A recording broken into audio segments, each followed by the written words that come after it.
بھائی نے سوال لکھا ہے چہرے کی خوبصورتی کے لیے. چہرے کی خوبصورتی کے لیے تہجد کے علاوہ کوئی اور چیز دنیا میں نہیں ہے.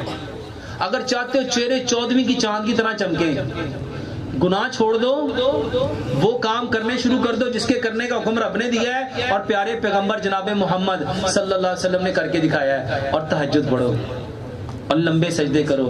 واللہ سجدوں کے نشان قیامت والے دن اور وضو کرنے والے اعضاء قیامت والے دن کیسے چمکیں گے؟ 14ویں کے چاند. 5 کلیانی گھوڑے کی مثال دی ہے.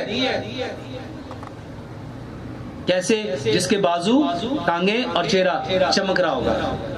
تو میرے محترم بھائیو، چہرے کی خوبصورتی کے لیے بہترین چیز لمبا سجدہ ہے. اگر آپ لوگ کھانے میں چاہتے ہو تو حکیم لقمان نے ایک بہت آسان سا میتھڈ بتایا ہے.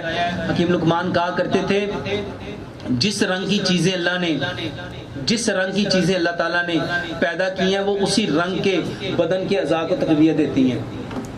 جس رنگ کی چیزیں اللہ تعالیٰ نے پیدا کی ہیں وہ اسی رنگ کے اعضاء کو تقویت دیتی ہیں. اور اللہ تعالیٰ نے سب سے زیادہ سبزہ پیدا کیا ہے.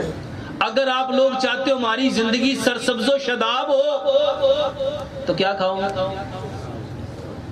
سبزہ کھاؤ، سبزی کھاؤ میرے محترم بھائیو. اور آج سب سے کم جو چیز دسترخوانوں پہ کھائی جاتی ہے وہ سلاد ہے. اور تو دنیا کی سپر پاور ملک ہے نا. کبھی رشیا کو دیکھو، آپ کو پتا ہے رشین سیلڈ دنیا میں سب سے زیادہ فیمس تھے. اور آج کل دنیا میں جو ترقی یافتہ ملک وہ کیا ہے؟ کون سا ہے؟ چائنا. اور سب سے زیادہ ہر گھر میں چائنا کی جو سب سے بہترین چیز پائی جاتی ہے وہ کیا ہے؟ Chinese salad. 180 قسم کی سلادیں ان کے پاس. اور ہمارے گھر میں کتنی ہیں پتہ ہی نہیں ہے.